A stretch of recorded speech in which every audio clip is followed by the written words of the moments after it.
ঘুম থেকে মাত্র উঠলাম, উঠে ফ্রেশ হইলাম, ব্রাশ করলাম। এখন একটু চা বসাবো, রুটি দিয়ে খাবো। আমাদের এখানকার খুবই ফেমাস, ভাইরাল বলা যায় যে পরোটা রুটি পাওয়া যায় 10 টাকা দাম একটা হোটেলে, ক্যাফেসানে। তো যাই হোক, যারা আমার আশেপাশে আছে, যারা আমার পরিচিত, তারা সবাই মোটামুটি জানে। আন্টি চা পাতা এর ভিতরে নাই তো দিছি তো, কোন সময় তুমি পানি বলকে গেছে না?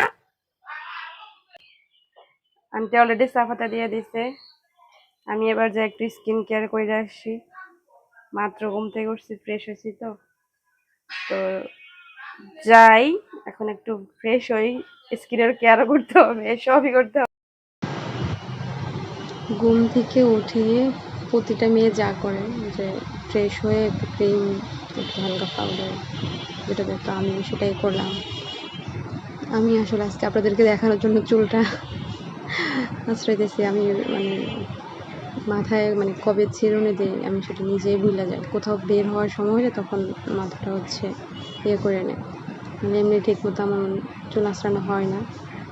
তো আজকে যেহেতু ভিডিও করতেছি, তাই ভাবলাম একটু চুলটা একটু আঁচড়াই নিই। ওইভাবে তার ভাববো না, কোনো স্টাইল করবো না।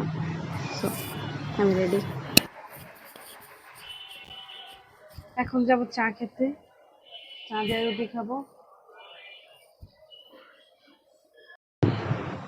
এখন একটু ঢং করতেছি, যেহেতু ক্যামেরার সামনে মেয়েরা মানেই তো একটু ঢং করবে, স্বাভাবিক। সো আমিও ঢং করতেছি। আবারও চলে আসলাম পাকের ঘরে। এসে দেখি চাটা এখনও বানানো হয় নাই, যেহেতু চাটা খালামুনি বানাবে, কারণ ওনার হাতে চাটা অনেক বেশি মজা হয়।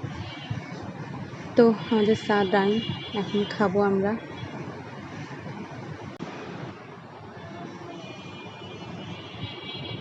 আমি এবার চাটা ঢেলে নিচ্ছিলাম, সাথে জোয়ামনিও ছিল, ওর সাথে কথা বলতেছে যে একটা তোমার, এটা তোমার, এটা আমার, এটা তোমার আপুর।